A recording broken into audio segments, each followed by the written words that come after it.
فرمایا سب کچھ کرنا مگر یہ 3 گناہ کبھی نہ کرنا، یہ 3 گناہ تمہیں جیتے جی مار دیں گے۔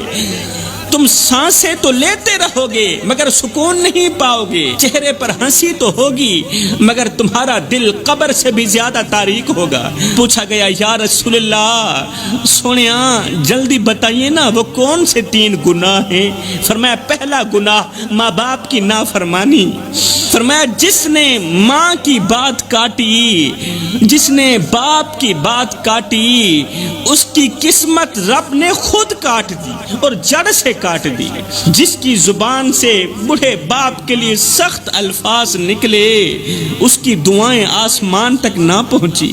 ماں کی آنکھوں سے گرنے والا آنسو تمہاری پوری نسل تباہ کر سکتا ہے۔ خدا را اپنی نسلوں کو بربادی سے بچاؤ، تباہ کرنے سے بچاؤ۔ ماں کی آنکھوں سے آنسو مت نکالو۔ باپ کی خاموشی اگر بد دعا بن گئی تو تمہاری دعاؤں کو آسمان پر پہنچنے کا راستہ ہرگز نہیں ملے گا۔ جس نوجوان کی رات ماں کی فکر کے بغیر گزرے اس کی صبح کبھی روشن نہیں ہوتی۔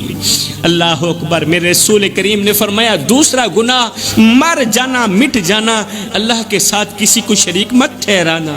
یہ وہ گناہ ہے جسے رب کبھی معاف نہیں کرے گا۔ جس نے تعویذ پر تو بھروسہ کیا، جس نے پرچی پر تو بھروسہ کیا مگر دعا پر بھروسہ نہیں کیا، جس نے پیر پر تو بھروسہ کیا مگر قرآن پر بھروسہ نہیں کیا، وہ رب کا نہیں، وہ گمراہی کا بندہ ہے، وہ تباہی کا بندہ ہے، وہ رب کا بندہ نہیں ہے۔ رب سب کچھ برداشت کرتا ہے مگر اپنے ساتھ کسی اور کو برداشت نہیں کرتا۔ تو میرے رسول کریم صلی اللہ علیہ وسلم نے فرمایا دوسرا گناہ اللہ کے ساتھ کسی کو شریک ٹھہرانا۔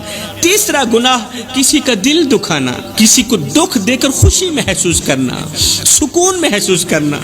کسی کو اتنا مت ستاؤ کہ وہ اللہ کے سامنے تمہارا نام لے کر رو پڑے، کیونکہ جب مظلوم کی آہ عرش تک جاتی ہے نا تو ظالم کے محل مٹی میں ملا دیے جاتے ہیں، پھر طاقتوروں کے محل مٹی میں ملا دیے جاتے ہیں جب مظلوم کی آہ عرش تک جاتی ہے۔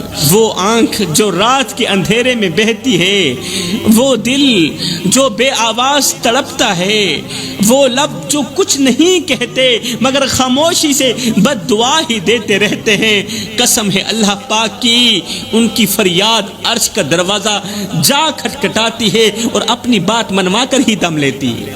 ایسے مظلوموں کا رونا، ایسے دکھیارے لوگوں کا رونا اللہ سے اپنی بات منوا کر ہی دم لیتے ہیں۔ تمہارے رویے، تمہارے الفاظ، تمہاری بے حسی ایک دن تمہارے ہی خلاف گواہی بن جائے گی۔ اس سے پہلے کہ کسی کی سسکی تمہارے لیے لعنت بن جائے فرمایا رک جاؤ، سنبھل جاؤ، اس سے پہلے رک جاؤ، سنبھل جاؤ، کیونکہ جو رب تمہارے دلوں کے حال جانتا ہے وہ مظلوم کے دل سے نکلی ہوئی آہ کو بھی جانتا ہے۔